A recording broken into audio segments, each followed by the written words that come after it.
मुंबईची धावपळ, ट्रॅफिक आणि रोजचं तेच रुटीन यापासून थोडा ब्रेक घ्यायचं म्हणून आम्ही ठरवलं 3 दिवसाची Mumbai to Konkan road trip करूया.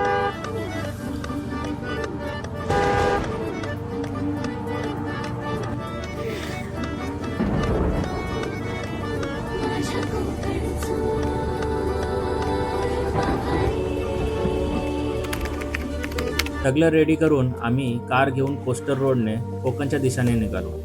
मुंबई मागे पडत होती आणि हळूहळू शहराचा आवाज कमी होऊन निसर्गाची सुरुवात होत होती. रोड ट्रिपची खरी मजा म्हणजे डेस्टिनेशन नाही, तर मध्ये मिळणारे मोमेंट्स, गाडीत सुरू असलेली गाणी, विंडोमधून येणारी हवा आणि वाटेत दिसणारे व्ह्यूज. लिटरली प्रत्येक मोमेंट एन्जॉय करत होतो.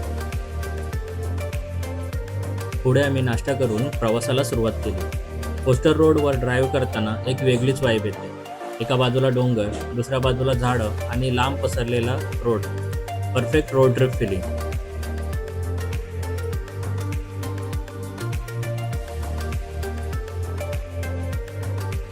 दुपारपर्यंत आम्ही माणगावला पोहोचलो.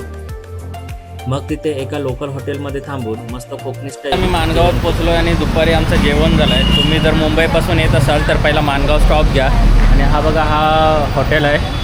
आम्ही इथे या हॉटेलमध्ये जेवण केलं आहे. माणगाव हा रायगड जिल्ह्यातील महत्त्वाचा भाग आहे. मी कोकणात जाणाऱ्या प्रवाशांसाठी तो एक पॉप्युलर स्टॉप मानला जातो. जेवणानंतर आम्ही प्रवास सुरू केला.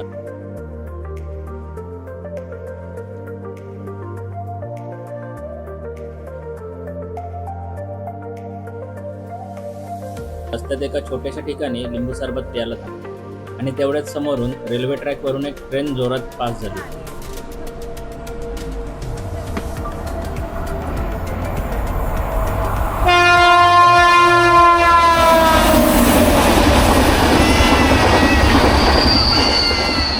त्या शांत वातावरणात ट्रेनचा आवाज, बाजूला हिरवळ आणि हातात थंड लिंबू सरबत, तो छोटासा मोमेंट पण खूप सिनेमॅटिक वाटत होता. त्यानंतर आम्ही निघालो आमच्या पुढच्या आणि खूप स्पेशल डेस्टिनेशनकडे, म्हणजे कड्यावरचा गणपती बघायला. अंजिर्लेजवळ असलेले हे मंदिर समुद्र किनाऱ्याजवळ एका उंच कड्यावर वसले, त्यामुळे याला कड्यावरचा गणपती असं नाव पडलं. हे मंदिर अंदाजे 400 वर्ष जुने मानलं जातं आणि इथला गणपती नवसाला पावणारा मानला जातो.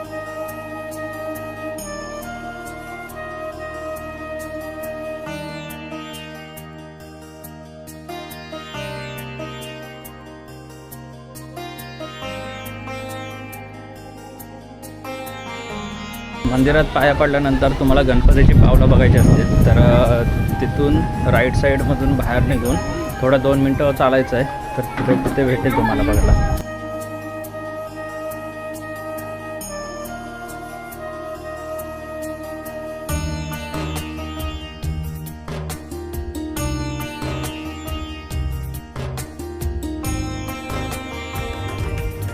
त्यानंतर आम्ही अंजिर्ला बीच साईडला गेलो. हा बीच अजूनही खूप क्लीन आणि शांत आहे. मोठी गर्दी नाही, आवाज नाही, फक्त समुद्राचा आवाज आणि सनसेट. बीचवर थोडा वॉक केला, फोटो काढले. अशा वेळेला जाणवतं की रोड ट्रिप फक्त फिरण्यासाठी नसतात, तर त्या आठवणी बनवण्यासाठी असतात. रात्र होत आली होती आणि मग आम्ही तिथेच रूम स्टेसाठी घेतली. दिवसभराचा प्रवास झाला होता, पण आम्ही एक्सायटेड होतो कारण हा फक्त दिवस डे 1 होता.